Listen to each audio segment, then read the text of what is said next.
Bom dia, bem-vindos à Conferência Inovação Social, Novas Soluções para Novos Problemas. É isso que durante a manhã de hoje vamos tentar debater aqui na Câmara de Matosinhos. Esta conferência é uma parceria entre a Câmara de Matosinhos e o Jornal de Notícias.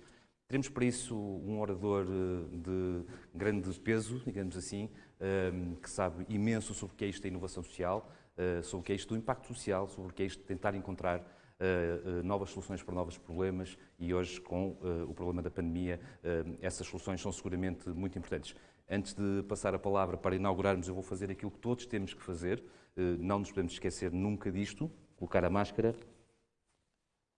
E a Câmara de Matosinhos providenciou, como tem que ser também, estes utensílios. A sessão iniciar-se-á com uma primeira intervenção do diretor adjunto do Jornal Notícias, o Pedro Araújo. Depois voltaremos para o debate. Até já, Pedro, força. Muito bom dia a todos. Obrigado por terem vindo. Começo por dirigir-me à Presidente da Câmara de Matosinhos, a doutora Luísa Salgueiro. Agradeço-lhe em seu nome e da Câmara também o facto de ter avançado com esta iniciativa. Enfim, parabéns pela ousadia e pela criatividade desta iniciativa a que tão honradamente o Jornal de Notícias se associa. Estas 10 conferências temáticas são a prova material de que é possível ter um olhar nacional sobre os problemas e os desafios com que se depara o país a partir de um contexto municipal. O tema que nos traz aqui hoje é o da inovação social, e já lá vamos, mas até maio do próximo ano este Guiar Matosinhos, e o nome também é bastante feliz, propõe-se abordar a mobilidade, a cultura, a habitação, a investigação e o desenvolvimento, o desporto e o lazer, a educação, o ambiente e o turismo. Para terminar no mar, tema que povoa o passado e o futuro de Matosinhos. Nunca como agora foi tão importante dar músculo a um chavão que por vezes sentimos gasto. Apoio social. Afinal, o que é o apoio social? Para a economia é uma coisa, para as finanças é outra, para os sociólogos pode tratar-se de um conceito diferente, mas no essencial nada mais é do que ajudar o outro, quem precisa, abraçando uma causa, devolver à comunidade um pouco do que ela nos concede. Ora, não é incompatível que o façamos desligados de uma ideia de negócio. A inovação social vive da iniciativa, do empreendedorismo, de dar, numa simplificação de conceitos, uma consciência social ao lucro. Os portugueses são, por tradição, um povo solidário. Dizemos presente sempre que somos confrontados com a urgência do altruísmo, mas nem sempre o chamado terceiro setor o faz de uma forma sustentada e profissional. É preciso, por isso, que a ideia de ajudar de uma forma regular ganhe raízes mais fundas entre nós. A nosso favor está o facto de cada vez mais jovens se deixarem seduzir pela inovação social. Os millennials têm de facto esta preocupação de deixar uma marca no mundo. Saibamos, pois, aproveitar esta corrente para deixar também a nossa. Desejo a todos uma boa conferência e mais uma vez obrigado. Salva palmas para o Pedro, talvez. Obrigado. Nós, antes de passarmos a palavra ao Carlos Azevedo, que eu terei a oportunidade de apresentar, temos dois vídeos que queremos passar com dois testemunhos que nos parecem muito relevantes e que seguramente serão boas âncoras para o debate que virá a seguir. O primeiro testemunho que eu peço para passarmos é o do Presidente da União das Misericórdias, o Dr. Manuel Lemos. É um prazer participar nesta conferência promovida pela Câmara Municipal de Matosinhos e eu queria começar por felicitar a Sra. Presidente da Câmara e a sua equipa por em tão boa hora terem promovido esta conferência com este tema da inovação social, que é um tema de que se fala sempre, mas depois é sempre adiado. E talvez valesse a pena dizer que a inovação social não é um tema caro à autarquia de Matosinhos, porque há muitos anos que inovou com uma organização que ainda hoje vive e é extremamente importante para a comunidade, que é a Agência de Desenvolvimento Integrado de Matosinhos, a ADEMA, que toda a gente conhece, e que é só por si ela, pela simples circunstância de se ter formado, um caso de inovação social, porque é uma associação entre o Estado, as organizações de solidariedade social e a autarquia, que ao longo dos anos tem prestado um excelente serviço a esta comunidade tão dinâmica que é a comunidade de Matosinhos. Fala o que é isto de inovação social. Os estudiosos, os investigadores, todos têm afadigado ao longo dos anos a encontrar uma definição. Para ser prático, eu diria, sem prescindir de tudo quanto eles escreveram, que a inovação social é a procura constante que nós devemos ter de responder aos velhos e aos novos problemas sociais de formas mais eficazes. E essas formas mais eficazes, tanto pode ser a organização, como a compreensão da resposta, como o recurso cada vez maior, em alguns casos, já lá vamos falar nisso, às novas tecnologias. Neste contexto, eu gostava de dizer que também aqui é preciso termos atenção àquilo que muitas vezes se chama o lixo informático e ao lixo tecnológico, porque uma coisa é utilizar as tecnologias para melhorar o tipo de respostas, outra é metermos uns gadgets, uns brinquedos no sistema que não aproveitam a ninguém. O problema em Portugal é que nós, a inovação social, todos esses investigadores com quem falamos, todos nós percebemos que tem que ser medida. E em Portugal nós não temos nenhuma prática de medir inovação social.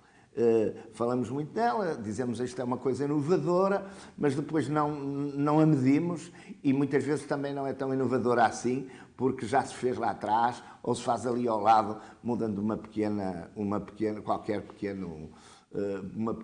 alteração. O que está em causa aqui, repito, é encontrar novas respostas, ou melhor, novas formas de responder aos velhos e aos novos problemas. Hoje, por exemplo, está muito perante esta pandemia que estamos a viver, toda a gente fala dos lares, toda a gente fala dos apoios domiciliários, como é que é a vida nos lares, o que é que devíamos ter feito lá atrás. Eu gostava de dizer que, na minha qualidade de Presidente da União das Misericórdias, vivo este problema com muita intensidade, não só porque temos cerca de 37 mil pessoas em lares, em estruturas residenciais, mas também porque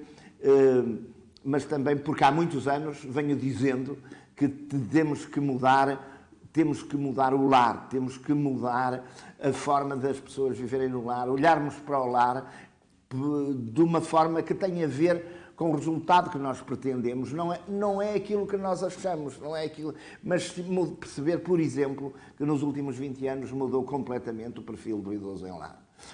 As pessoas, há 20 anos, os lares tinham garagem para as pessoas que iam para lá viver e de vez em quando saíam nos seus automóveis. Hoje as pessoas já não vão assim para os lares. Portanto, inovar socialmente é não só adaptar as organizações, mas também contratar e equipar em sede de recursos humanos e também de tecnologias os lares para que eles no futuro possam responder às necessidades das populações do primeiro quartel do século XXI, que já está quase na sua fase final e pelo menos na segundo quartel do século XXI. Portanto, há aqui de facto a necessidade de inovar, porque como esta pandemia tem vindo a demonstrar e vai continuar a demonstrar, se não nos adaptarmos, se empurrarmos com a barriga para a frente perante os problemas sociais, como temos feito sempre. Ninguém pode dizer eu fiz assim ou eu fiz assado, eu resolvi. Não, o Estado português tem empurrado sempre para a frente com a barriga as questões da inovação social e das respostas aos problemas e, portanto, depois ficam muito surpreendidos quando a situação se torna mais complicada, porque ela é, de facto, muito complicada. Embora também aqui eu gostava de dizer que há um profundo desconhecimento do que é um lar e para que é que serve um lar.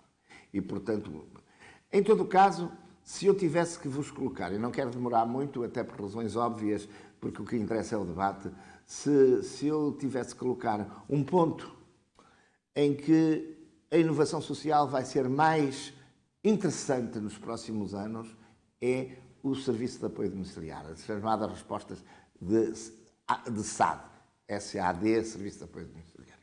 Hoje é evidente que as pessoas querem ficar cada vez mais tempo nas suas casas e só não ficam mais tempo nas suas casas porque não têm segurança, e não têm segurança de espécie nenhuma, não têm segurança física, pode haver intrusão, não têm a segurança, digamos, da sua saúde pessoal, porque se tiverem um problema de saúde, não têm como aceder rapidamente aos serviços de saúde, e depois o próprio... Lá está, por exemplo, um bom exemplo. O Serviço de Apoio Domiciliário, ainda hoje, a mais de 50% das respostas do Estado são 5 dias por semana. Como se as pessoas não comessem, não se lavassem, não corressem perigo ao fim de semana, porque o serviço foi assente numa ideia romântica de que ao sábado e ao domingo serão os familiares que tomam conta do idoso, como se houvesse... Muitas vezes, em muitos casos, não há idosos, e em muitos mais casos, quando não há idosos, peço desculpa, não há familiares, e em muitos mais casos, quando há familiares, eles nem estão perto, nem disponíveis, porque também têm a sua vida para viver. E, portanto, vai ser uma área onde é obviamente necessário inovar. E porque a União das Misericórdias, apesar de ter 520 anos, está sempre atenta aos desafios do futuro, eu gostava de dizer que há cerca de 3 anos estamos a trabalhar com universidades, com empresas tecnológicas, no sentido de apresentarmos ao Estado português uma proposta de serviço de apoio domiciliário que seja o princípio de uma nova era e onde a inovação social esteja presente desde o primeiro instante e, mais do que isso, onde todos possamos medir essa inovação social para percebermos bem como é que é gasto como são gastos os recursos, que tipo de recursos é que aplicamos e sobretudo, aquilo que nos interessa mais nos problemas sociais, que é a satisfação das pessoas e a sua dignidade, e assegurar-lhes a dignidade e assegurar-lhes a cidadania. Bom, depois deste depoimento do Dr. Manuel Lemos, enfim, que já lança aqui algumas dicas para podermos debater, ouviremos de seguida a Ana Rodrigues, que eu tive a oportunidade e o gosto de conhecer quando fizemos aqui há tempos um trabalho aqui em Matosinhos. Ela é coordenadora da linha de apoio ao isolamento da Câmara Municipal de Matosinhos, que foi uma linha inovadora, porque julgo saber que foi ou terá sido a primeira linha deste tipo a ser criada na primeira vaga da pandemia. Ouçamos então a Ana Rodrigues.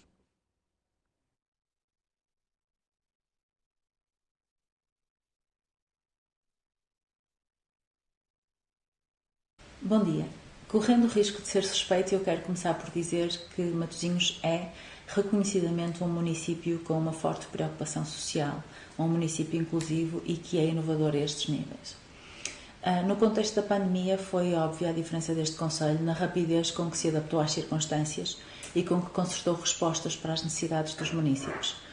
A linha de apoio ao isolamento e o Fundo de Emergência Municipal são disso exemplos. A linha de apoio ao isolamento foi uma resposta social criada muito rapidamente, que se tornou uma espécie de porta aberta para os matosinhenses expressarem as suas preocupações, o que nos permitiu fazer um diagnóstico de necessidades e criar respostas à medida, como são desse exemplo a intervenção psicológica à distância, que na altura não existia nem a nível nacional nem a nível regional, a entrega ao domicílio de bens essenciais de pessoas particularmente vulneráveis e a recolha de resíduos de pessoas infectadas com Covid-19. O Fundo de Emergência Municipal, por seu lado, veio olhar quer para as pessoas, quer para as empresas, quer para as associações culturais que foram mais afetadas economicamente, e veio dar aqui, e continua a dar, um suporte financeiro neste momento de maior dificuldade. Agora, a questão que se coloca no âmbito desta conferência, se calhar não é tanto o que foi, mas é mais e o futuro, o que é que nós podemos fazer de socialmente inovador. Eu não tenho dúvida que a resposta é dura, é difícil, tem que ser multidimensional e que, por exemplo, as empresas têm que ser consideradas na equação. Do meu ponto de vista, a população mais desfavorecida tem que ser particularmente acautelada, porque é a mais afetada ou a primeira a ser afetada em qualquer situação de crise. Deste ponto de vista, nós podemos pensar, por exemplo, no desenvolvimento de competências profissionais e pré-profissionais desta população, mas podemos pensar fazê-lo de forma inovadora se o fizermos de maneira articulada com o mercado, criando uma espécie de matching entre as competências desenvolvidas ou a desenvolver das pessoas que procuram emprego e as necessidades das empresas do município. Criar processos de mentoria para garantir a empregabilidade, por exemplo. Agora, do meu ponto de vista, também o que é certo e que tem que ser um investimento continuado é nas crianças e jovens mais desfavorecidas do município. Nós precisamos e temos o dever de garantir a maior equidade possível no acesso a experiências diversificadas, a experiências reparadoras e, sobretudo, na possibilidade de contactarem com modelos diferentes daqueles que fazem parte do seu dia-a-dia. Modelos que lhes permitam sonhar projetos de vida alternativos àqueles que conhecem. Eu acho que isto é que poderá fazer a verdadeira diferença no tempo que demorará a escalada social. Mas também acho que para isto acontecer verdadeiramente, nós temos, e Matosinhos tem em particular, que se colocar a questão de como é que nós transformamos esta preocupação que é política, esta preocupação de teor social, que é do topo da hierarquia, numa responsabilidade social de cada um dos cidadãos. Como é que nós conduzimos a uma alteração estrutural da atitude comunitária, em que cada um de nós se responsabiliza pelo próximo.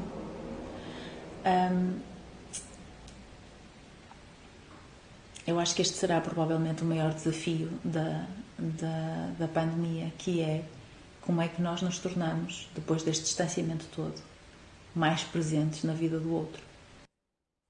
Obrigado, Ana.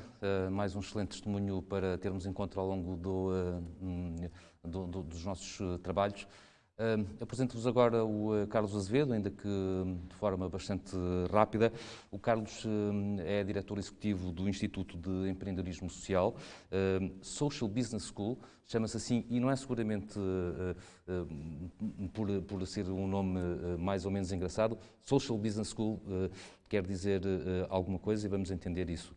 Eu conheço o Carlos, tenho essa sorte de o conhecer há alguns anos. Ele é daquelas pessoas que querem mesmo mudar o mundo, trabalham para isso. Ele acredita que a inovação social, a economia de impacto, que a capacidade de gerarmos ideias novas, criativas para responder a novos problemas, como dizia há pouco o Dr. Manuel Lemos, é uma obrigação e uma obrigação sublinhada hoje pelas circunstâncias que todos conhecemos. Carlos, muito obrigado por teres aceito o nosso convite para estares aqui hoje connosco, para nos explicar o que é isto, afinal, da inovação social. O Dr. Manuel Lemos dizia há pouco, e eu acho que concordas com isso, há muito caminho a fazer na inovação social, se calhar começando por explicar o que é isso da inovação social. Vamos ouvir-te nos próximos 20, 25 minutos sobre este tema e depois tentaremos provocar aqui a plateia para que possamos ter aqui uma conversa útil sobre isto. Força. Obrigado, Paula. Então, muito bom dia a todos e a todas. Em primeiro lugar, agradecer o convite que foi feito nestes tempos difíceis à Câmara Municipal de Matosinhos e ao JN, em particular à Sra. Presidente e ao Paulo, que me contactou diretamente. É um prazer estar aqui. Como o Paulo disse, eu sou diretor executivo do IES, Social Business School, que é uma escola de negócios sociais. O nosso foco é garantir que as próximas lideranças, as lideranças do futuro, têm preocupações sustentáveis. E, portanto, trabalhamos com empreendedores de impacto, pessoas verdadeiramente comprometidas com os problemas que enfrentamos, mas também com empresas, organizações públicas que queiram, numa esfera convergente, procurar soluções inovadoras. Então, se calhar, eu começava com a discussão sobre um ponto que me parece muito importante antes de chegar à definição do que é empreendedorismo social e inovação social. Tem a ver com os paradoxos que vivemos hoje. Há um paradoxo que me preocupa particularmente, que é o paradoxo de criarmos silos baseados em naturezas jurídicas de organizações. Como se, por exemplo, a ação social, a intervenção social fosse uma coutada de organizações sociais. Isto tem imensos efeitos perversos. Para começar, legitima aquilo que de mal o mercado faz. Porque nos diz, se uma empresa pode poluir, ou uma empresa pode poluir, porque depois há organizações com preocupações ambientalistas que vêm compensar esses efeitos negativos. Portanto, separar estas duas esferas em duas esferas completamente diferentes e que de alguma forma até têm lógicas de intervenção diferentes, cria este efeito de, muitas vezes, ter esta ideia miltoniana, se quiserem, do Milton Friedman, quando ele diz que a única responsabilidade social das empresas é gerarem lucro. Hoje não é. E a verdade é que não é, e é cada vez menos. E este vai ser o meu principal argumento. Portanto, criar silos entre os bons e os maus, os lucrativos e aqueles que não são lucrativos, só aumenta o fosso e vai aumentar, a longo prazo, aquilo que são os problemas com que nos confrontamos. Isto tem uma natureza, ou tem uma razão de existir. E contra mim falo, eu sou professor de Economia e, portanto, também tenho a obrigação de combater aquilo que são, ou aquilo que nós chamamos de sabedoria convencional em Economia, que eu acho que tem contribuído muito para esta discussão tão polarizada e que tem a ver com a natureza da própria ciência e de onde é que ela nasceu. O Adam Smith, que é reconhecidamente o pai da economia, que era um filósofo do século XVIII, ele escreveu vários livros e aquele que chamou mais a atenção foi A Riqueza das Nações, onde ficou muito conhecido, como todos sabem, acho eu, cunhou a expressão da mão invisível e, de acordo com esse livro, ou de acordo com a interpretação desse livro, e todas as ideias liberais que quiserem que acabaram por ser a sua consequência, basicamente há a ideia que nós podemos ser egoístas ou prosseguir os nossos fins egoístas, porque prosseguindo os nossos fins egoístas há de haver uma forma, um mecanismo invisível que há de regular todos os nossos interesses individuais. Isto, em economia, por exemplo, cria o pressuposto de que o nosso principal objetivo é capturar valor da sociedade. O nosso único objetivo é agir em função de incentivos. E esses incentivos acontecem quando nós podemos capturar valores para nós próprios. Se isso não acontecer, basicamente nós não agimos. Isto faz com que, por exemplo, do ponto de vista do empreendedor, um empreendedor age quando isto é possível e encontra oportunidades onde elas não são vistas e muitas vezes o que faz um empreendedor tradicional é ativar uma necessidade. Um exemplo concreto. Quem é que pediu um iPhone antes do iPhone existir? Nunca ninguém foi ter com o Steve Jobs e lhe pediu um iPhone. Mas a verdade é que quando o iPhone apareceu, a necessidade tornou-se evidente para toda a gente. Hoje, aliás, não conseguimos viver sem um iPhone. Portanto, esta necessidade de capturar valor acaba por ativar uma necessidade e o produto ou serviço serve para, de alguma forma, satisfazer esta necessidade que foi ativada pelo próprio produto ou serviço, que, enfim, é um círculo, de alguma forma, vicioso ou virtuoso, dependendo da perspectiva. E, portanto, a lógica de captura de valor vem criando estes mecanismos e, ao mesmo tempo, a única forma de capturar valor institucionalmente é criando uma empresa, porque é quando a propriedade está muito bem definida. E a empresa, estando capaz de capturar e distribuir esse valor, o que vai fazer é criar as condições no mercado para ser única, para controlar todas as dimensões do mercado, desde os fornecedores, aos concorrentes, aos clientes, de forma a capturar o máximo de valor, influenciando os preços. Isto é o objetivo último de uma empresa, é ser monopolista, estar sozinho no mercado, de forma a conseguir influenciar os preços e capturar o máximo de valor. A questão é que nós sabemos que isto hoje é cada vez menos verdade. Primeiro porque os mercados são globais e isso significa que são enormes, mas também porque há outras coisas a acontecer. E bastava ter lido um livro do Adam Smith, que é muito mais pequeno e é provavelmente muito mais poderoso, que se chama Teoria dos Sentimentos Morais, em que ele diz que não, nós somos altruístas, nós preocupamos com a nossa família, com a nossa comunidade e, em limite, com os principais problemas que afetam a própria sociedade. Isto é cada vez mais evidente em sociedades de afluência, como põe o Galbraith, por exemplo. sociedades de afluência são sociedades de riqueza, por exemplo, onde, entre outras coisas, o talento já não olha só para o trabalho como sobrevivência, mas olha para o trabalho como realização. Portanto, preocupa-se com outras dimensões para além de si próprio. Isto muda o paradigma. Torna, por exemplo, as pessoas preocupadas com criação de valor e não só com captura de valor. Acho que aquela história típica que se conta à volta do empreendedorismo social ilustra isto muito bem. O Muhammad Yunus, que foi Prémio Nobel da Paz em 2006, o que fez foi detectar um problema e, a partir desse problema, encontrar uma solução baseada em mecanismos de mercado, criando valor, que era o seu principal desafio. Basicamente, o que aconteceu com o Yunus, ele ia todos os dias de casa para o trabalho, ele é professor na Faculdade de Economia em Dhaka, no Bangladesh, e confrontava-se com muitas pessoas em situação de pobreza. O que ele percebeu é que estas pessoas eram pobres porque eram escravas. E, portanto, podia-se aumentar a produtividade nos setores onde estavam, em particular no setor agrícola, o seu rendimento nunca iria aumentar. E ele percebeu que isso acontecia porque tinham contraído empréstimos com taxas de juros de 120% ao dia. Portanto, todos os dias ficavam mais pobres. Era impossível sair deste círculo, a não ser que estes empréstimos fossem substituídos a taxas de juros relativamente normais. E foi isso que ele fez. Confiou, retirou colaterais e conseguiu emprestar a taxas razoáveis, montantes muito pequenos, tirando aquelas pessoas da pobreza.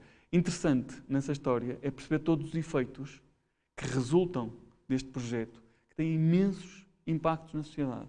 Estas pessoas eram mulheres. As mulheres eram aquelas pessoas naquelas comunidades que eram capazes de gerir melhor o dinheiro e investi-lo nos sítios certos. Investiram na criação do seu próprio emprego, geraram excedentes, investiram e fizeram crescer os seus negócios tradicionais, preservando património local, criando emprego, investindo na educação dos filhos e retirando os seus filhos do próprio círculo vicioso da pobreza. Estes efeitos, muitas vezes intangíveis, não são considerados na abordagem tradicional, naquilo que eu chamo de sabedoria convencional. Em economia, nós temos um jargão técnico para estes efeitos, as externalidades negativas ou positivas, neste caso negativas. E, portanto, o que acontece? O que é que ele viu como oportunidade? Não ativar uma necessidade, mas resolver um problema daquelas pessoas, que era importante e fortemente negligenciado. E para isso construiu uma solução, que às vezes pode ser um produto, pode ser um serviço, pode ser um movimento, como a Wikipedia, é um movimento descentralizado, baseado em crowdsourcing, que está a resolver um problema de acesso à informação e que está a destruir, na lógica schumpeteriana, destruir inovações anteriores, como por exemplo o Encarta ou as enciclopédias, faz parte desse processo. E aqui o engraçado é que a própria forma jurídica torna-se irrelevante. Porque a propriedade passa a estar ao serviço do modelo de negócio e não ao contrário. Vou-vos dar 2 exemplos para fazer o meu ponto. Aliás, recorrendo ao artigo deste domingo do Jornal Notícias. A Wikipedia é uma associação e faz sentido ser uma associação que por natureza é aberta, é democrática. Porquê? Porque o modelo de negócio funciona de base democrática. Porque é aberto e faz sentido que toda a gente, nós somos o lápis azul de quem participa na própria Wikipedia. Portanto, o modelo é aberto, portanto faz sentido recorrer a uma estrutura aberta. A Colored, que é um código que visa facilitar a vida a pessoas daltónicas, que são excluídas em todos os momentos onde a cor é um fator de orientação, tem uma forte... por outra, é importante que seja uma empresa e a propriedade seja mais concentrada por uma razão simples, controle de qualidade. Eu sou portista. O que significa? O símbolo do vermelho é uma seta para cima, no Colored. E do azul é uma seta para baixo. E eu, como portista, nos meus produtos, não queria uma seta para cima no vermelho. Queria no azul. Portanto, eu podia inverter o código. Isto só baralhava a vida aos daltónicos. Portanto, faz sentido que haja controle de qualidade. E a propriedade é fundamental no controle de qualidade. E, portanto, neste tipo de projetos, nos projetos em geral, quando nós tendemos a dizer, não, o social tem de ser de uma organização sem fins lucrativos, estamos a distorcer os incentivos. Estamos a dizer que estamos até muitas vezes a financiar organizações altamente ineficientes. Portanto, a natureza jurídica deve estar ao serviço do modelo de negócio e para mim isto é uma lição muito importante. Portanto, a iniciativa é que passa a ser importante. Eu faço acontecer e depois escolho aquela forma mais adequada para garantir a eficiência da minha solução. E depois capacito o sistema. E essa é a coisa boa nestes projetos, é que a escala é muito importante. E a tecnologia, como dizia o Manuel de Lemos, é muito importante porque permite que o problema seja resolvido a uma escala global. E isso acontece com instituições. E há várias formas de fazer crescer uma inovação, em particular uma inovação de impacto. Pode ser através de uma política pública, institucionalizando isto numa política pública. Pode ser através de passar aquilo que eu faço para outros e mudar o meu modelo de negócio. Portanto, há várias formas de crescer à escala global uma inovação. Isto para chegar à minha definição de empreendedorismo e inovação social. Para mim é muito simples. É resolver um problema que continua a ser importante e negligenciado com uma solução lockstep. Lockstep implica trazer impacto e sustentabilidade, ou seja, garantir que tem os mecanismos suficientes e necessários para que a solução funcione até o problema ser resolvido e, se for recorrer a mecanismos de mercado, perfeito, e que gere transformação. Portanto, que permita uma transformação estrutural na sociedade através da sua solução, como foi o caso, por exemplo, do Yunus, que mudou o próprio sistema financeiro, onde hoje a maior parte dos bancos, entre outras organizações financeiras, têm produtos de linha, ou linhas de microcrédito. E a última nota sobre isto, que é, isto não quer dizer que um projeto de inovação de impacto seja só baseado ou focado em públicos desfavorecidos. Porque isto é altamente subjetivo. O que é uma pessoa desfavorecida? Mas eu sei quais são os mecanismos de exclusão que sofre uma pessoa daltónica. E não é a condição que é o problema, é um mecanismo de exclusão. Ou outro exemplo, onde é que os anões compram roupa? Provavelmente na secção de criança. E a questão é, isto é digno? E a pergunta é esta, não é a condição. É quais são os mecanismos de exclusão e como é que se podem resolver estes mecanismos de exclusão. E, portanto, não é públicos desfavorecidos. Segunda coisa, não é a responsabilidade social corporativa, porque a responsabilidade social corporativa não é lockstep. Eu faço mal e internalizo o que faço mal. Eu poluo, mas vou financiar regiões, vou financiar projetos em áreas onde poluí e onde destruí o ecossistema, para ninguém fazer barulho, por exemplo. Estou a internalizar um efeito. Não estou a montar isto no core da minha organização. E, por último, não é só uma cotada da economia social, das organizações sociais ou do terceiro setor, é uma coisa transversal. E este é o meu ponto. Segundo, esta era a definição geral baseada nos paradoxos. Isto não é uma moda. Este é o meu segundo ponto. Vou-vos dar alguns dados para provar que isto não é uma moda. Primeiro, 53% dos ativos que estão sob gestão de fundos de investimento, por exemplo, na Europa, são escrutinados em função de critérios ambientais, sociais e de governance. 53%. À escala mundial, isto anda à volta dos 26%, mas 53% na Europa. Quer dizer que os investidores, por exemplo, estão a investir em projetos que têm estas preocupações. Isto está a crescer. Aliás, o Larry Flynn fez uma carta aberta às empresas onde investiu a dizer atenção com isto, porque isto é o futuro. E a rentabilidade destes investimentos a longo prazo é maior do que os investimentos tradicionais. Segundo, 75% dos millennials reportou ter preocupação com questões de impacto. 75%. Isto será a maioria da força de trabalho daqui a 5 anos. Portanto, tem preocupações de impacto. Isto é uma força que empurra, por exemplo, as empresas para esta área. Terceiro, 58% de organizações purpose-driven, portanto, aquelas organizações que têm um foco no impacto, reportaram um crescimento superior a 10%. 85% delas reportaram um crescimento, quanto a 42% das tradicionais. Portanto, isto é sustentabilidade também, do ponto de vista económico, financeiro, como lhe quiserem chamar. 65% da minha geração disse que espera mudar de emprego nos próximos 3 anos. Portanto, a rotatividade nas empresas é elevada. Este número desce para organizações com propósito e cria impacto. Portanto, o grau de retenção é maior do talento. Estamos a falar sobretudo em sociedade da fluência. E por último, a maior parte das organizações, as pessoas que trabalham em organizações, portanto, pessoas que estão a trabalhar hoje, 86% disseram nós não estamos contentes com uma avaliação focada exclusivamente em critérios financeiros. Queremos mais do que isto, porque isto implica que a minha organização tenha um compromisso e a minha organização seja sustentável a longo prazo.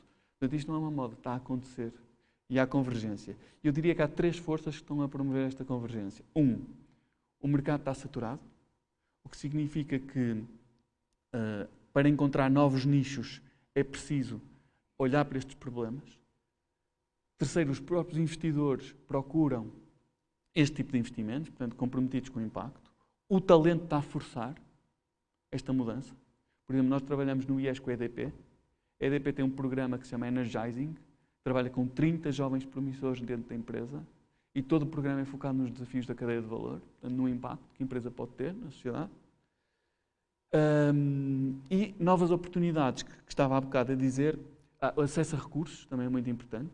Por exemplo, eu se quero aceder a capital, eu tenho de ter compliance com os ESG, mas ainda assim tenho de ter preocupação com isto, porque senão sei que os meus consumidores vão deixar de comprar aquilo que eu vendo.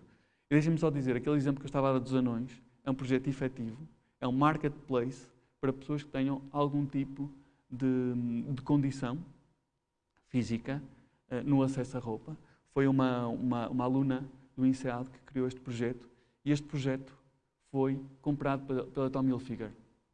Portanto, foi uma empreendedora de impacto, criou um projeto focado num problema que ninguém via, portanto, negligenciado, e que depois foi absorvido pela Tommy Hilfiger, que percebeu há aqui um nicho de mercado que eu estava a ignorar e que tem escala se eu trouxer tecnologia. Terceiro ponto, antes de chegar aos exemplos, tem a ver com o que é que nós podemos fazer para criar um ecossistema que favoreça este tipo de iniciativas e esta convergência. Eu acho que há 5 dimensões. É ter mercado. Eu acho que nós em Portugal, por exemplo, temos essa sorte. Temos muitas iniciativas de impacto. Ter políticas públicas que favoreçam isto. Temos a estrutura de Missão Portugal e Inovação Social, que está a fazer isto e muito bem, em conjunto com muitos municípios, como é o caso da Câmara Municipal de Matosinhos. Capacitação.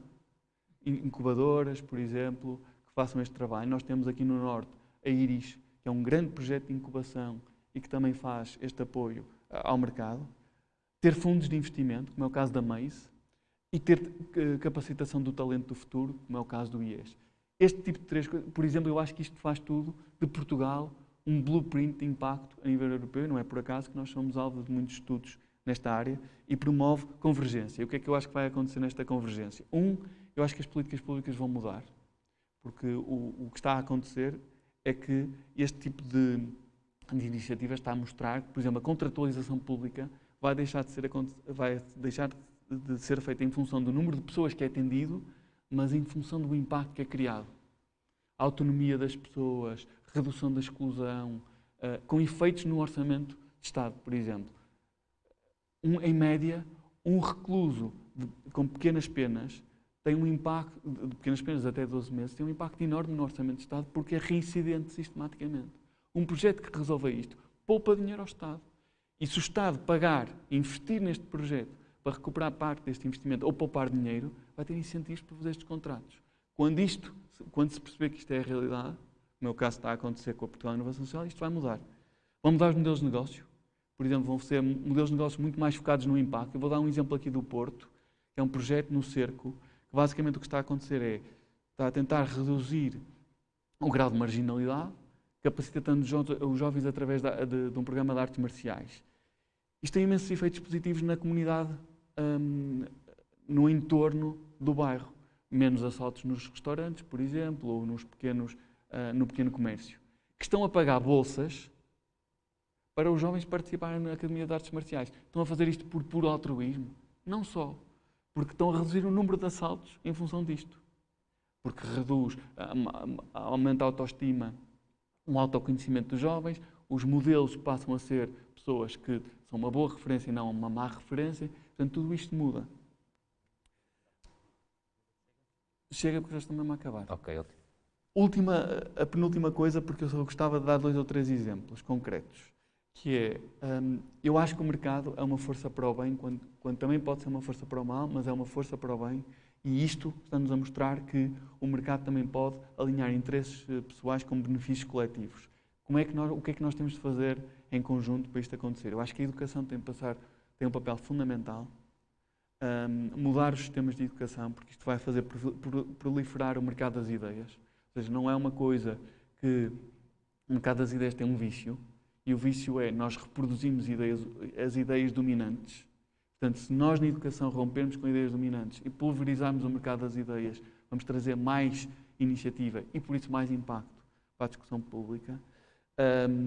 E vai eliminar uma coisa que eu acho muito importante para acelerar os ecossistemas que falava, que é a captura do legislador, que passa a ter muito mais gente, com muito mais ideias, diferentes daquilo que é a sabedoria convencional, também a legislar. 2 exemplos que eu gostava de dar, internacionais. Uma empresa, uma associação. Uma empresa, devem conhecer, é Tony Chocolonely, que é o chocolate que neste momento mais vende no mundo. O Tony Chocolonely tem uma agenda muito definida, quer reduzir, quer eliminar a escravidão na produção de cacau, que é as indústrias que ainda utilizam mão de obra escrava. E, portanto, faz um tracking muito claro de toda a sua cadeia de valor. E está a influenciar uma indústria completa. E com isto está a ganhar mais cota de mercado. O segundo é o Specialist Turn. Um senhor chamado Torkel Sona, cujo filho nasceu com o síndrome de Asperger, tinha 2 opções, olhar para isto como um desafio ou como uma oportunidade, olhou como uma oportunidade, percebeu que aquela pessoa em particular, o seu filho como muitas outras, tinha muitas competências, era boa nos pormenores, apaixonado pela rotina, por exemplo, conseguiu convencer a SAP a contratar pessoas com aquela condição, que se tornaram extremamente eficientes no controle de qualidade dos microprocessadores, e ao fazer isto, ganharam um emprego, uma rede de contactos, começaram a arrendar a sua própria casa, a depender menos dos pais, que era o principal problema do Torkel Sona. A SAP comprometeu-se a contratar 10% da sua força de trabalho, pessoas com esta condição. Isto chegou à Microsoft, à Nokia, etc. E está a mudar completamente uma indústria. Estes são 2 bons exemplos. Há outros, 2 bons exemplos. Como olhando para problemas, de forma muito clara, se encontram soluções inovadoras que transformam a forma como a sociedade inova, se quiserem. E eu diria que isto vai ser o futuro. Muito bem. É um futuro reconfortante. Aliás, é sempre confortante ouvir-te. A nossa alma fica um bocadinho menos enrugada nestes tempos de hoje, porque é de facto um mercado, acho que eu posso chamar assim, de grande oportunidade, ou de grandes oportunidades que temos aí à nossa frente. E instituições como a Câmara de Matosinhos seguramente têm um papel muito importante a desempenhar aqui. Vamos passar a ter algum tempo para que as pessoas que estão aqui e que estão lá em casa a seguir nos possam fazer algumas perguntas ao Carlos, claro, que ele é que é o visado aqui. Há aqui uma primeira questão, Carlos, que é a pedir-te ajuda. A Ana Ferreira, que nos está a ver, gostava de saber se é possível fazer algum curso offline ou online no IES para aprender mais sobre este mundo do empreendedorismo social. É possível fazer lá cursos? Sim. Portanto, é ir ao site e se calhar contactar. Sim, é muito simples, é ir ao nosso site. Nós temos um programa que vai começar agora no dia 19 de novembro, o Plug Impact, que é ideal para as pessoas que querem começar nesta área. Muito bem. Portanto, Ana já tem aqui uma oportunidade para se entreter, se me permite o verbo, nos próximos tempos com esta matéria tão interessante. Há um microfone disponível para quem quiser fazer perguntas. A Sra. Presidente levantou já o dedo. Muito obrigado por arrancar, porque é sempre a parte mais difícil do arranque. Importam-se de fazer chegar o microfone à Sra. Presidente, por favor. Não pode andar o micro? Ok. Então, se calhar conseguimos ouvi-la. Pois é. Quero, em primeiro lugar, agradecer a disponibilidade do JN para ser parceiro connosco no Matosinhos Gear, ao professor Azevedo, a intervenção que está a fazer aqui, o tempo que nos disponibiliza para refletir connosco sobre este tema tão importante.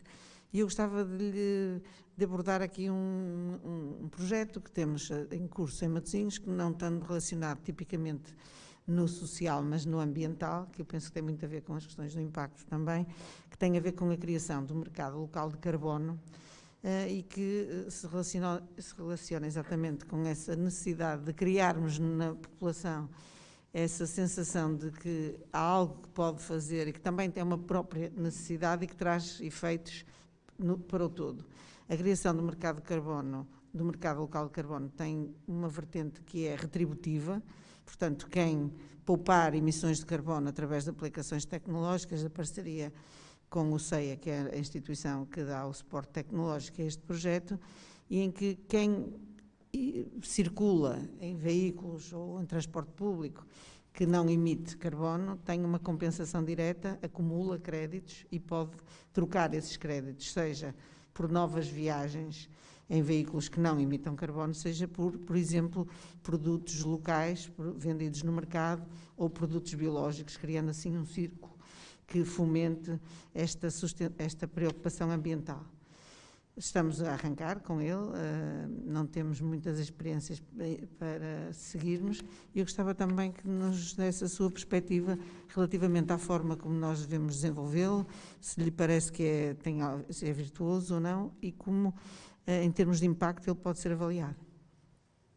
Representante Carlos. Sim, a resposta não é óbvia. Precisava de conhecer melhor os contornos do projeto e tinha muito gosto, obviamente, em olhar para ele convosco, se acharem interessante. Mas há duas coisas que eu acho muito importantes aí. Uma delas é o mecanismo de incentivos. Porque normalmente os projetos de impacto às vezes ignoram um bocadinho os mecanismos de incentivos e são muito importantes. Aí há claramente um incentivo a alinhar o comportamento com aquilo que é desejado na política. A segunda coisa é testar isto numa pequena escala e aprender, porque normalmente esses incentivos nem sempre correm bem. Eu diria que a primeira coisa parece garantida, o segundo é testar em pequena escala para ver qual é a reação de quem participa, para ver se os mecanismos não distorcem comportamentos. Mas é o que tenho a dizer neste momento, mas gostava de conhecer melhor, sim. Portanto, é trocar contactos Claro. e incentivar a coisa. Muito bem. Mais alguma pergunta? Temos ali à esquerda, por favor. Se calhar conseguimos ouvir, se puder, ou então dirigir-se ali, talvez sim. Obrigado.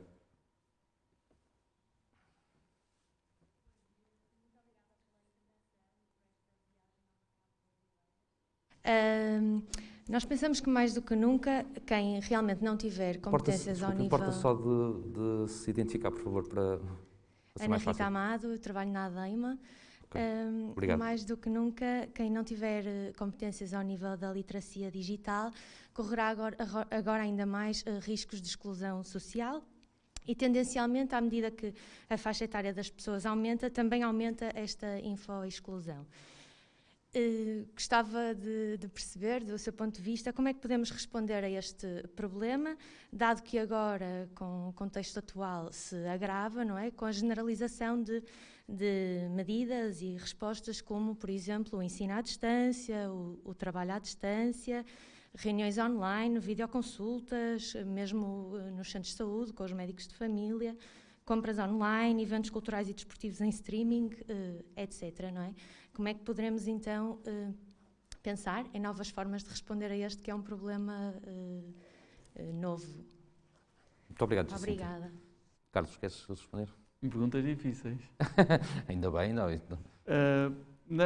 Pois, eu acho que, de facto, este movimento vem-nos trazer duas coisas. Uma delas é uma oportunidade enorme, porque a tecnologia aproxima e, ao mesmo tempo, acelera processos de crescimento.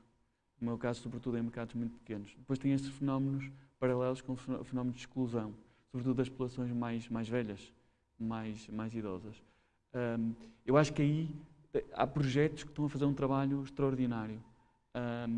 Eu lembro-me de um, que é o CEO's Life, que é um projeto de Braga, e a CEO's Life está a aproximar, por exemplo, idosos que estão em residências, em ERPs, estruturas residenciais, estão a aproximá-las através da tecnologia.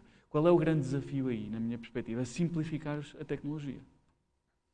Como é que nós simplificamos para essa população aceder às ferramentas que nós todos temos à nossa disposição?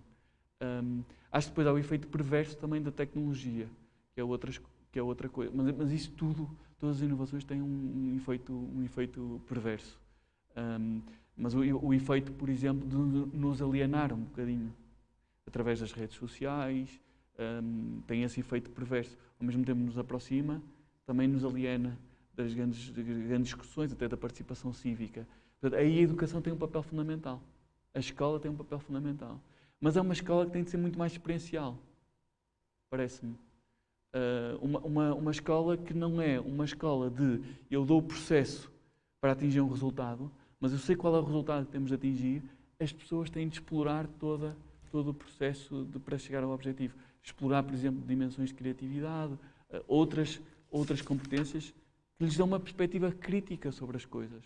Portanto, eu diria que a educação tem um papel fundamental para eliminar processos de exclusão, porque senão a tecnologia vai nos adiantar muito pouco, parece.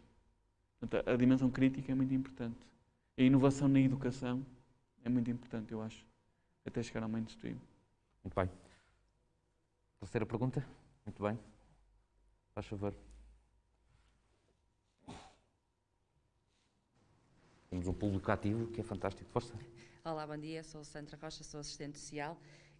Agradeço a participação e, pegando um bocadinho no início do debate e em toda a sua continuidade, nos problemas que surgem agora, principalmente com a pandemia, direcionados também com as crianças e com os idosos, a minha pergunta é um bocadinho como é que nós podemos ativar e dinamizar empreendedores sociais para a resolução destes novos problemas. Muito obrigado. Carlos. A primeira coisa, eu diria que é mapear problemas. As câmaras também já fazem isso com os diagnósticos sociais, etc., mas ter isto muito claro. E muitas vezes estes diagnósticos têm um desafio, que é muito focado naqueles problemas mais estáticos e mais tradicionais. E eu diria que é mesmo mapear aqueles problemas que nós chamamos no IES INE, importantes, negligenciados e com externalidades, e esses desafios, que são os desafios que vão mudando, no fundo, tê-los mapeados e temos ali um portfólio de oportunidades para estes empreendedores. A segunda coisa são processos de criação de soluções. E aqui há uma ideia muito importante, na minha perspectiva, que é os empreendedores de impacto têm uma característica que é diferente dos empreendedores tradicionais. Os empreendedores tradicionais falham, mais de 90% deles falham, porque têm aquilo que eu chamo o síndrome do engenheiro. Eu crio um produto, o produto é muito bonito, mas quando é aplicado a coisa não funciona e eu desapaixono-me quando o projeto tem de mudar, ou quando a tecnologia tem de mudar, ou quando o produto se transforma, porque já não é o produto que eu criei. Os empreendedores de impacto ligam-se emocionalmente a um problema. E, portanto, a solução passa a ser instrumental para a resolução desse problema. E como é que eu me cruzo com esse problema? Ou porque passei por isto, mais uma vez a escola e a ligação aos problemas comunitários, portanto, eu ligo-me emocionalmente àquele problema, ou eu passei por esse problema. E, portanto, eu acho que fazer esse mapeamento, despertar consciências através da educação e depois ter espaços de redução ou aquilo que eu chamo o encurtamento de espaços de aprendizagem, por exemplo, cursos intensivos de empreendedorismo, permite que as pessoas construam soluções eficazes ou eficientes para esses problemas. Eu diria que estes são os 3 pontos principais. Maravilha, muito bem. Não há 3 sem 4? Faz favor. Muito obrigado. Bom dia, o meu nome é Ruth Martins, eu sou educadora social. Muito se tem falado em inovação social, no longo caminho que ainda há a percorrer. E a minha pergunta é: que áreas, durante e pós-pandemia, consideram que mais irão necessitar de estratégias de inovação social? Muito obrigada. Já me roubou uma pergunta que eu tinha aqui para fazer. Está mal? Claro. Obrigado. É uma boa pergunta. E não sei uma resposta. Mas eu diria que aquele desafio que foi colocado é muito importante, a questão da exclusão pela dimensão digital, sobretudo nas populações mais velhas. Parece-me que esse é um espaço, o ambiente, sem dúvida, até com a agenda da descarbonização é fundamental, a educação, a transformação da educação. Eu diria que estes são os principais, se quisermos, os grandes chapéus. Depois há muito específicos em determinadas regiões. Já agora é importante olharmos para isso e perceber como é que isto casa depois com agendas muito específicas. E voltando à lógica dos incentivos, eu gostava de contar uma história sobre isso. Nós em 2013 a 2015 no IES mapeamos o país todo num projeto que se chamou Mapa de Inovação e Empreendedorismo Social. Nós mapeamos os problemas por regiões, nas regiões não convergentes, de Norte, Centro e Alentejo. Mapeamos os principais problemas por região e descobrimos uma coisa interessante. Um dos principais problemas no Alentejo era o suicídio. Para nós foi uma descoberta, pelos vistos era uma coisa mais ou menos conhecida. E é engraçado que o suicídio tem impacto numa das grandes empresas nacionais, que é a CP. A CP tem grandes prejuízos, enfim, não é prejuízos, redução de receita à conta dos suicídios. Porque as pessoas escolhem as linhas de comboio para se suicidarem. O que é que a CP fez? Criar um projeto de impacto, ou financiar projetos de impacto, que visavam melhorar a saúde mental nestas regiões. E isto é um alinhamento perfeito de agendas. Um problema específico, numa determinada região, que se liga com ativos, recursos e agendas de organizações que beneficiam com a resolução desses problemas. E isto também é muito importante no mapeamento dos principais problemas ou desafios que nós temos em geral. Muito obrigado, Carlos, pela resposta. Mais alguma questão? Olá? Ok, obrigado. Bom dia, meu nome é Mariana Pinho, sou psicóloga. Agradecer em primeira instância a intervenção e a clareza com que responde a todas as questões e, portanto, mais uma. Até que ponto o atual contexto de emergência não coloca em causa a sustentabilidade das iniciativas de empreendedorismo já existentes? Obrigada. Mais uma boa questão. Uma ótima pergunta. Obrigado. Eu tenho falado com imensas iniciativas de impacto. Influencia de duas formas muito claras. É trava processos de crescimento, por exemplo, logo. Pronto. Mas depois cria uma oportunidade. Eu vou dar 2 exemplos de projetos que nós acompanhamos. O SPEAK. O SPEAK é um conjunto de experiências que visam a integração de pessoas migrantes, através ou de grupos de língua ou de experiências de partilha cultural. Reduz a intolerância por via do conhecimento do outro, do contexto do outro, da língua do outro, facilita a comunicação, facilita relações, etc. O processo tem 2 dimensões. A de alocação de grupos de línguas a partir de uma plataforma tecnológica e depois toda a experiência de conhecimento, de ligação é feita offline, é feita on-site. Isto trouxe um grande desafio para o SPEAK num processo de crescimento enorme. Eles pararam durante um mês para redefinir estratégia e redefinirem todos os seus conteúdos e passaram a experiência para o digital, 100% para o digital. E a coisa correu muito bem. Foi uma oportunidade criada para estes projetos, em particular, e estão a chegar a mais gente. Portanto, não desacelerou, cresceu. A segunda coisa é o projeto Transformers, que é um projeto de promoção da participação cívica. É um projeto feito nas escolas, mas os jovens não estão só nas escolas. Então, este contexto de pandemia, com a saída das escolas e com o fecho das escolas, naturalmente, e com até evitar hoje em dia que haja uma intervenção externa nas escolas, criaram a Academia T, que é uma academia de participação cívica 100% online, que está a ter imensa adesão e teve, sobretudo, durante o primeiro período de lockdown. E isso é interessante ver, como é que estes projetos, mais uma vez, porquê? Porque a solução é instrumental para o problema. Portanto, acabam por... Eu não conheço, sinceramente, hoje em dia, nenhuma iniciativa com a qual nós trabalhemos que tenha sofrido imenso com a pandemia, mas conheço muitos que se adaptaram.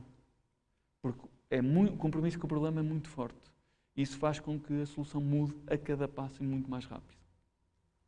Muito obrigado, Carlos. Força, muito obrigado. Bom dia. O meu nome é Maria Araújo, eu sou educadora social. Eu queria colocar uma questão e outra que pode não ser questão.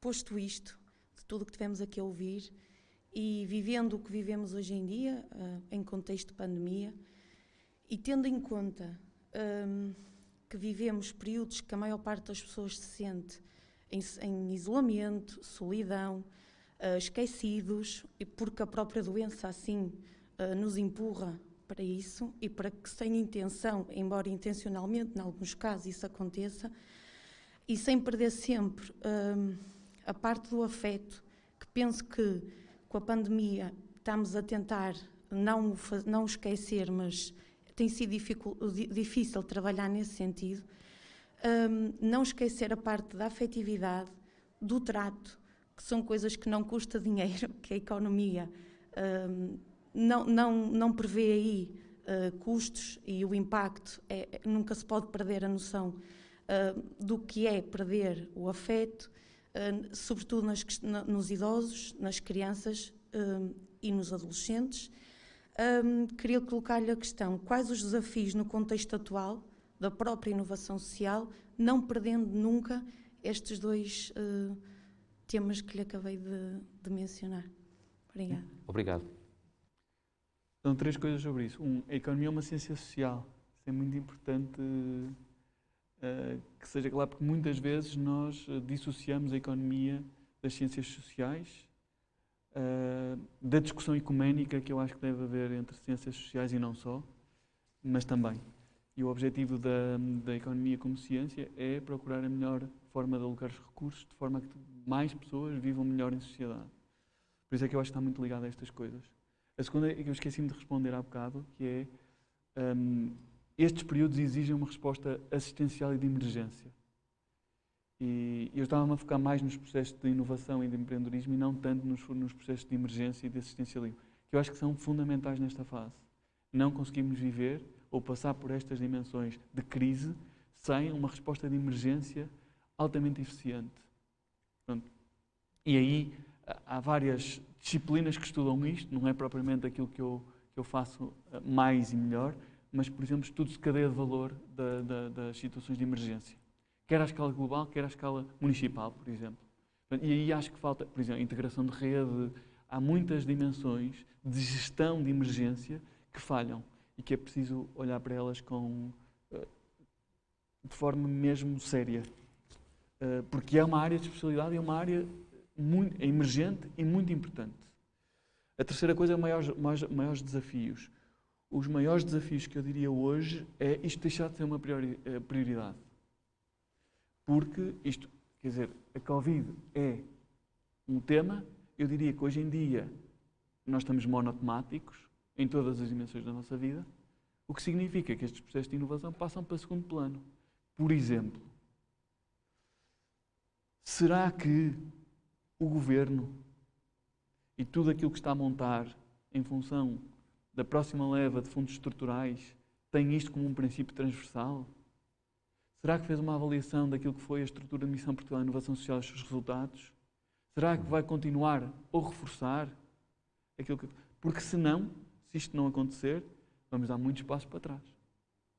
Porque a contratualização para resultados não vai acontecer, porque há muitas das dimensões que nós fomos conquistando nos últimos tempos vão deixar de existir. Aquele papel até que os próprios municípios, em particular Matosinhos, têm feito, de investir em iniciativas de impacto em parceria com a Portugal e Inovação Social. Nós deixamos de ter este mecanismo de cofinanciamento com os incentivos certos. Pronto. E isto, para mim, é um grande desafio para o ecossistema e para as iniciativas de impacto. Imaginem o seguinte caso: uma iniciativa que está aqui em Matosinhos, que começou com um orçamento muito pequeno. Imaginar com 50 mil euros de orçamento anual, que de repente, com financiamentos da Câmara Municipal de Matosinhos e da Portugal e Inovação Social, multiplicou isto por 10, ou chegou aos 300 mil euros. E que de repente perde este apoio de contratualização por resultados com a Portugal e Inovação Social. Vai morrer no dia seguinte, mas não seja com problemas de cash flow. Isto é dramático, porque perdemos um conjunto de projetos que vão ter um imenso impacto positivo à escala local, que vão desaparecer. Portanto, este, para mim, é o principal desafio. Carlos, e a tua impressão é que isso vai acontecer? Ou seja, que o Governo, estando quase obrigado a centrar tudo no combate à pandemia, se esquecerá dessa área? Eu acho que corremos esse risco e por isso é que aqui estamos a fazer barulho e chamar a atenção para isso. Muito bem, é isso, é mesmo isso que temos que fazer. Muito bem. Não vejo mais ninguém levantar o dedo. Eu tenho aqui meia dúzia de perguntas no nosso WhatsApp. vou reduzi-las a 3 porque elas tocam aqui pontos mais ou menos comuns. Há aqui uma Carla Ascensão, olha, que tem o mesmo nome de uma colega nossa, por acaso. Não foste tu, Carla, que mandaste isto? Não. Ok. Que cita aqui o Platão e diz que o início é a parte mais importante do trabalho. Eu creio que há uns slides teus que também têm esta coisa. Muito bem. E pergunto a ela, sendo ela millennial, como começar? Como aceder, digamos assim, ao ecossistema para ser eventualmente empreendedora social ou inovadora social, acho que o nome é o que menos interessa aqui, o que mais interessa é o que se quer fazer. Depois, a Joana Assunção pergunta pelo impacto nas economias desta inovação social, desta economia social. Eu acho que os números são um bocadinho díspares, não sei se tens os números mais ou menos atualizados. E o Bruno Filipe toca no papel dos municípios como incentivadores da inovação social junto dos seus cidadãos. O que é que eles devem fazer, como é que se deve processar este spillover, digamos assim, se me permites o palavrão, este efeito de difusão, que papel é que os municípios podem ter. Fixaste as 3? Ok, então vamos lá. Como começar? Eu diria que o primeiro é mergulhar nesta área. Acho que há imensos cursos estão a acontecer e, portanto, com imensa discussão, não lembrar só para não recorrer aos nossos, mas a Nova tem um curso nesta área e tem um mestrado que lançou. A Católica, de onde eu sou, tem vários cursos nesta área e pensa lançar mais. Está a fazer uma coisa muito interessante, que é incluir isto em oferta já tradicional. Por exemplo, eu estou a dar uma disciplina de empreendedorismo social no MBA Atlântico, portanto, isto significa, aliás, é o IES que está a dar, e, portanto, temos essa forma de começar. E temos projetos a nascer de alunos da MBA que têm o seu próprio emprego, estão a pensar sair do emprego para criar iniciativas de impacto em função disto. Portanto, esta provocação é muito importante e acho que esses cursos de entrada, o Plug Impact é um deles, mas entre outros, que é importante para as pessoas. Nós tivemos uma aluna muito interessante num dos nossos cursos que trabalhava, já não trabalha, para a Philip Morris, e que disse que teve alguma coisa interior que lhe dizia que queria mudar, ou seja, que o sucesso não estava só ligado ao seu salário, queria fazer mais, mas não sabia como, e resolveu fazer um curso que lhe mudou a vida. Portanto, eu acho que estas experiências, às vezes até curtas, permitem essa mudança. Eu acho que, relativamente à tua última pergunta, sobre os municípios, como é que devem fazer? Os municípios. Eu acho que os municípios têm um papel muito importante. Eu acho que é criar aquele ecossistema de que falava. Eu acho muito importante. No papel de construção de incentivos, por exemplo, aquilo que dizia a Sra. Presidente sobre o mercado das licenças de poluição, por exemplo, é uma área. Portanto, criar incentivos para alterar comportamentos, criar infraestruturas de apoio, incubação, por exemplo, cursos até locais. E a última coisa que eu acho muito importante é o município apoiar numa lógica de investimento com incentivos claros, não só a lógica da filantropia típica, mas investir em projetos esperando um retorno. Esse retorno não tem de ser necessariamente financeiro, pode ser um retorno de impacto. Resolver um problema que tenha um impacto enorme nos municípios, por exemplo. Mas haver esse compromisso com métricas. Daí a necessidade de medição de impacto. Essa pergunta do meio também tinha a ver um bocadinho com isso, não é? O impacto que estes projetos têm, que tem de ser medido. E porquê? Porque isto é também uma forma de ser accountable. E eu sou capaz de mostrar o impacto que tenho, os impactos que tenho isto em múltiplos stakeholders, os municípios, o governo, aquele exemplo que eu dava dos reclusos, mas é mais, a Academia de Código trabalha com desempregados de longa duração ou imigrantes que tenham chegado, mas que não tenham capacidade de integrar o mercado de trabalho tradicional. Isto é um custo elevado para a sociedade. Em subsídios, por exemplo. O que é que eles fazem? Num programa de 40 semanas, reconvertem estas pessoas em programadores. Nós sabemos em Portugal que há uma shortage, há falta de programadores. Milhares e milhares de ofertas. Não há uma requalificação destas pessoas. Portanto, o que eles fazem é placement de programadores a baixo custo. E as empresas recrutam-nos e o processo é mega exigente, portanto, eles saem de lá com, acho que a taxa de empregabilidade da Academia de Código é 99%. Portanto, pessoas que à partida não conseguiriam arranjar. E o salário de entrada é enorme. São 1.200 ou 1.300 euros. Salário de entrada de um programador. Portanto, acho que este tipo de coisas tem que ser muito claro. Carlos, muito obrigado por este bocadinho que passaste aqui connosco, que acho que foi bastante elucidativo para quem vê-nos lá em casa, ou estando aqui, ou lendo-nos amanhã no JN, ou procurando o IES onde trabalhas, possa mergulhar, como dizias, nesta questão da inovação social. Tem muito caminho para fazer, desde logo nas circunstâncias em que estamos. Renovo, Carlos, os meus cumprimentos em nome do Jornal Notícias. Obrigado. E pessoais também. Para encerrar esta sessão de trabalho, enfim, teremos um momento institucional com o Sr. Presidente da Câmara, que chamo ao púlpito, por favor. Nós, se não se importar, ficamos aqui para ouvir. Pode ser? Muito bem.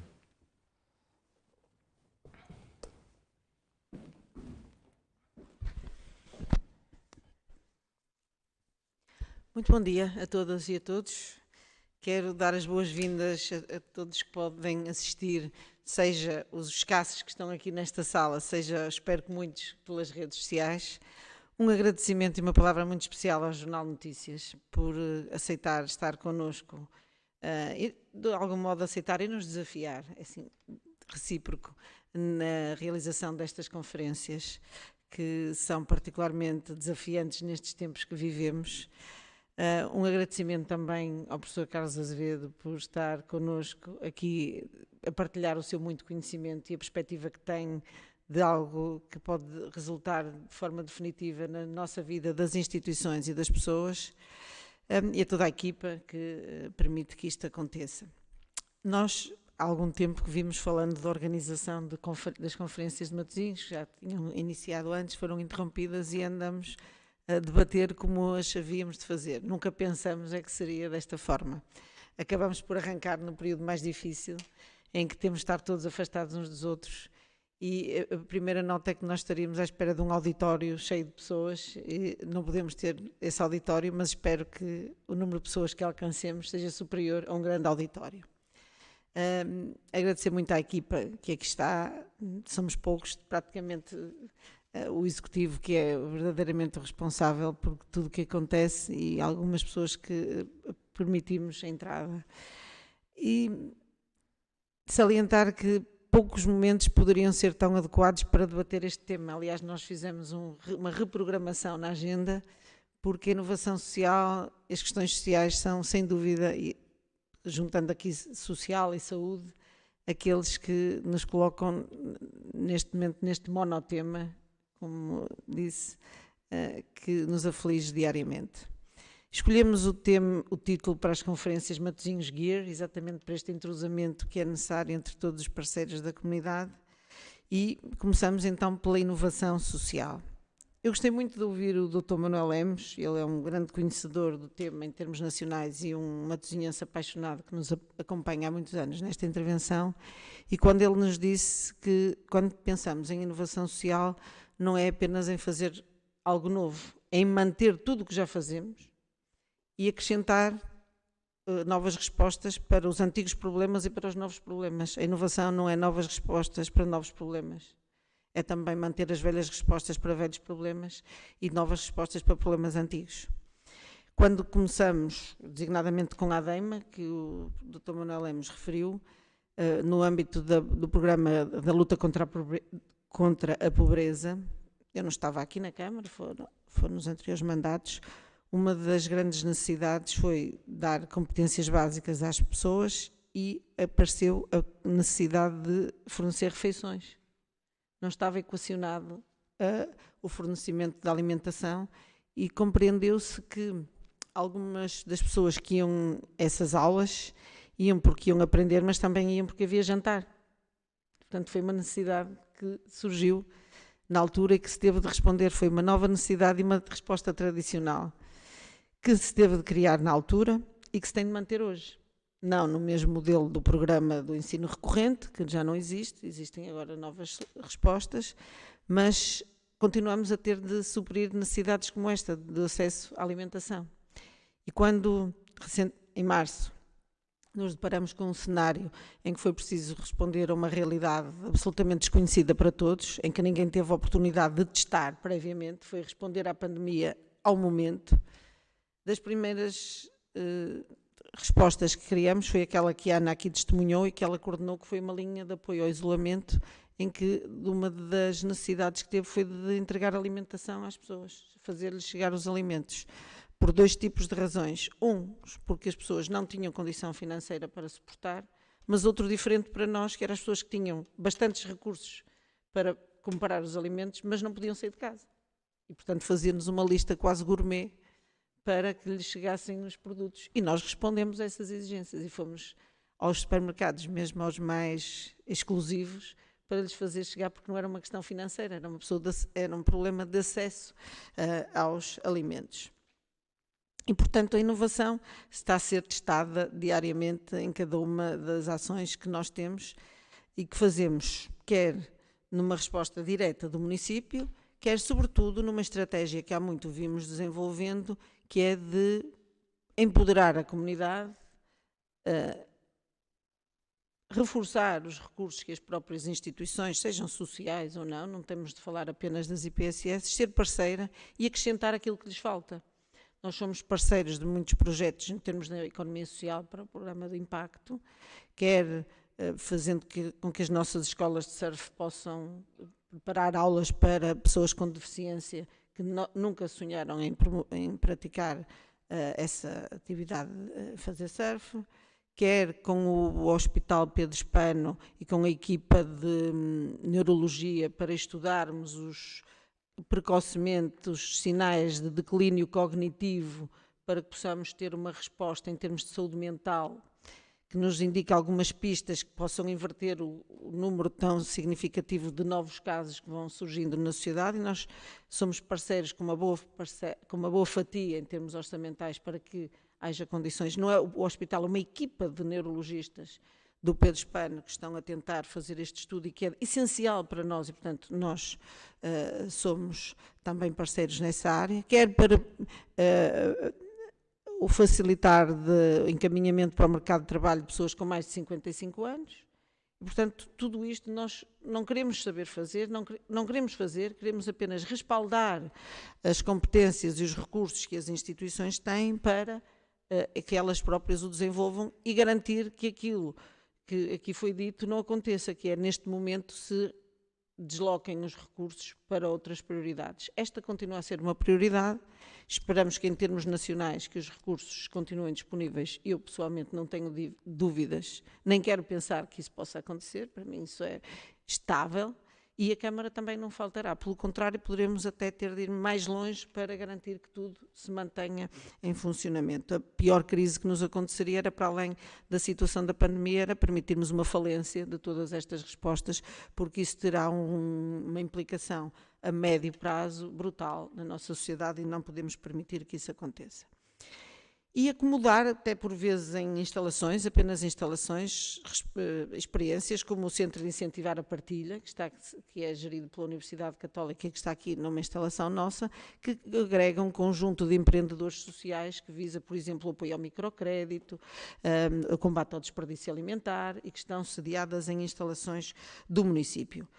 Por outro lado, ter algumas iniciativas que são mais musculadas por nós.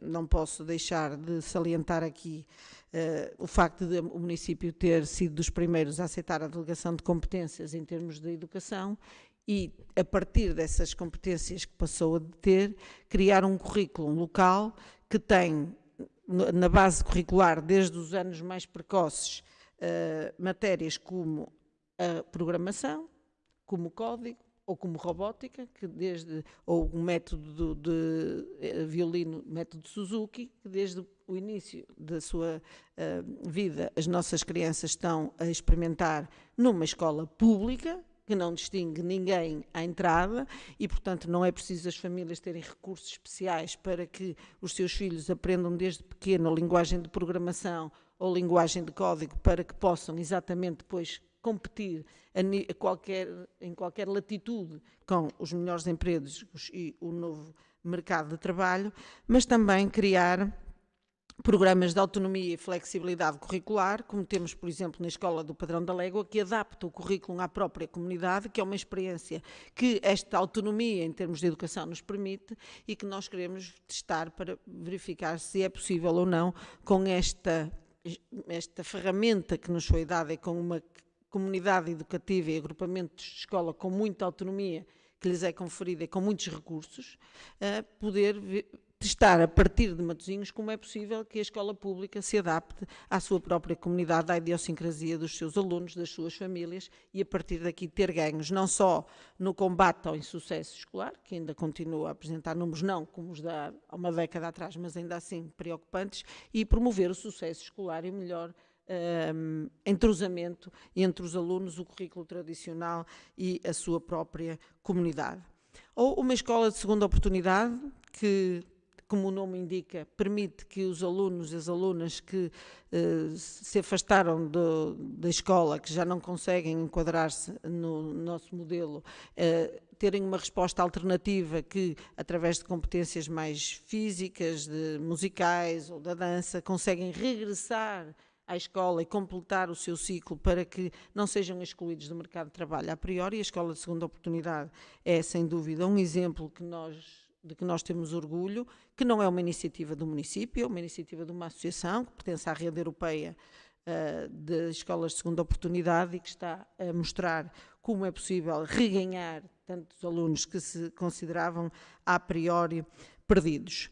Ou na área cultural ter uma aposta na literacia em concertação com a área social. Nós temos o orgulho de termos há 2 semanas atrás ganho o Prémio Nacional do Programa Nacional de Leitura, de Ler Mais, que é a primeira vez que uma autoridade, uma entidade local ganha esse prémio e que fez com que aquela população mais desfavorecida, muitas delas vivendo até nos nossos conjuntos habitacionais e tendo a partir de um estigma de que não vão ser capazes ou que não têm interesse pela leitura e que não sabem ler nem escrever, muitas mulheres da etnia cigana, por exemplo, que nunca tiveram a possibilidade de ir à escola e que estão agora a aprender a ler e a interessar-se pela poesia e a querer escrever e, portanto, desabrochar ao fim de tantos anos de exclusão. Mas também algo que para nós era central no início deste mandato e é o Plano Municipal de Saúde, em que começamos por definir claramente quais são as características e os problemas que os matosinhenses apresentam, que os distingue ou não dos portugueses em geral. É claro que a dominância da diabetes, da hipertensão ou do colesterol são transversais, mas depois há problemas especiais que caracterizam a população matosinhense e que nós queremos dar uma resposta dirigida, e, portanto, criamos o perfil de saúde dos matosinhenses e depois fomos montando respostas à medida, que agora estão um pouco, esse caminho está um pouco em suspenso, mas a criação de uma bolsa local de cuidadores, por exemplo, respondendo àquilo que o Dr. Lemos e várias pessoas aqui referiram, que são os novos desafios do envelhecimento e da longevidade que nos trazem. Nós não podemos continuar, falou-se aqui muito no novo modelo dos lares ou dos ERPs,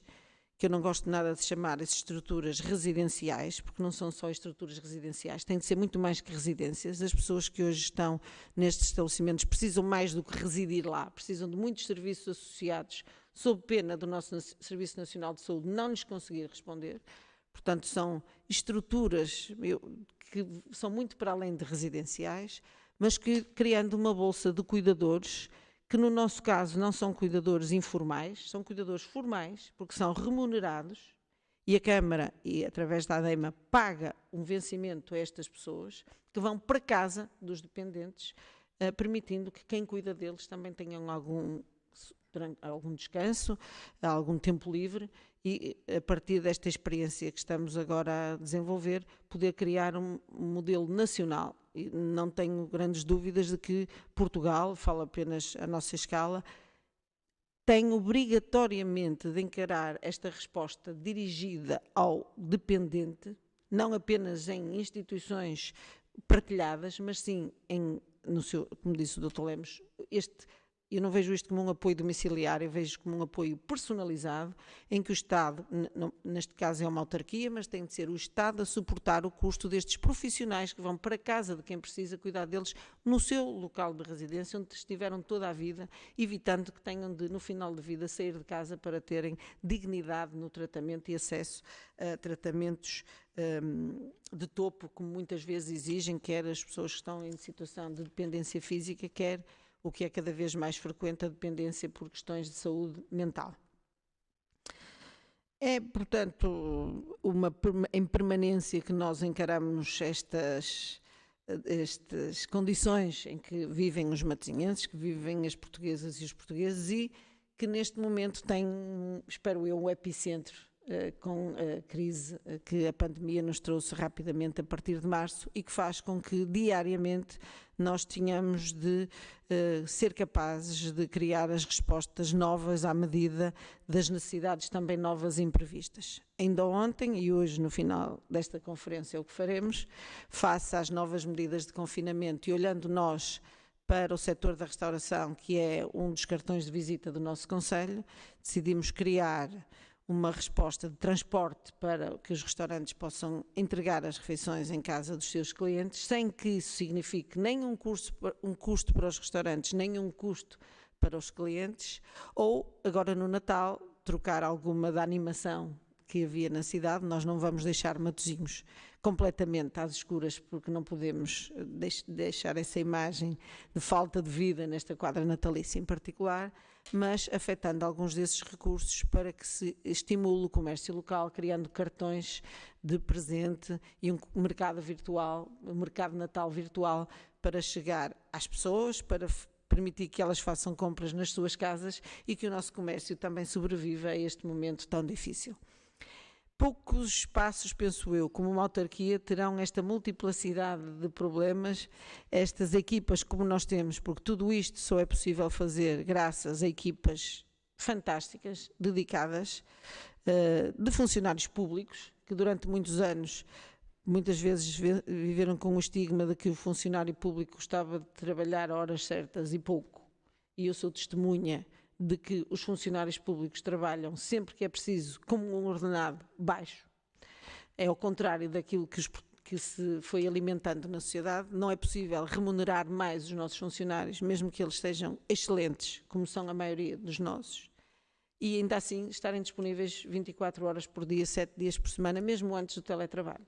Portanto, tudo isto faz com que sejamos nós também, autarquias, o motor de muito o que acontece aqui à volta, quando se tem, em particular, o apoio nacional, como acontece atualmente, e a perspectiva de um extraordinário apoio europeu, nós tínhamos, nesta fase tão crítica das nossas vidas, uma forte razão para mantermos a confiança e a esperança de que, com recursos humanos, talento, instituições capazes de nos empoderar e verbas, quer locais, quer nacionais, quer europeias, que vamos conseguir não só vencer esta crise, como fazer dos nossos territórios espaços de excelência para promover a inovação social e, a partir dela, fazer aquilo que mais nos mobiliza a todos, que é fazer pessoas mais felizes. Espero que, a partir desta conferência, muitas pessoas possam juntar-se a nós também. Não posso deixar de salientar o papel que tem em tudo isto uma entidade como o Jornal Notícias, que é o nosso grande jornal, o grande meio de comunicação social, que apesar das dificuldades também resiste, e nós precisamos que resistam, porque sem a vossa resistência não podemos chegar às pessoas também. Portanto, quer ao professor, quer a si, Paulo, em representação do JN, quero salientar muito a importância que tem para nós a vossa presença aqui, a importância que tem para nós o muito que sabem, e contem da nossa parte a disponibilidade total para continuarmos a chegar às pessoas e às pessoas que nos estão a ver em casa, nos computadores, nos telemóveis, uma palavra de confiança, de esperança, de agradecimento aos muitos que estão permanentemente disponíveis para ajudar os outros, e a expectativa de que possamos muito brevemente estar noutro cenário, sempre neste denominador comum que é de todos unidos a vencer as adversidades. Muito obrigada a todos. Muito obrigado. Da nossa parte, enfim, Pedro e Vasco, posso falar pela direção nesta altura. É claro que o JN está também comprometido com os territórios, que é assim que nós nos vemos, ligados aos territórios para construir aquilo que for preciso.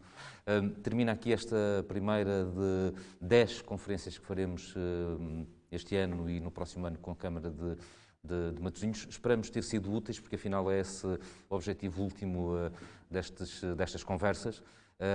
Muito obrigado, Sr. Presidente da Câmara, muito obrigado, Carlos. Até à próxima e saúde, que é o preciso agora, e força. Muito obrigado.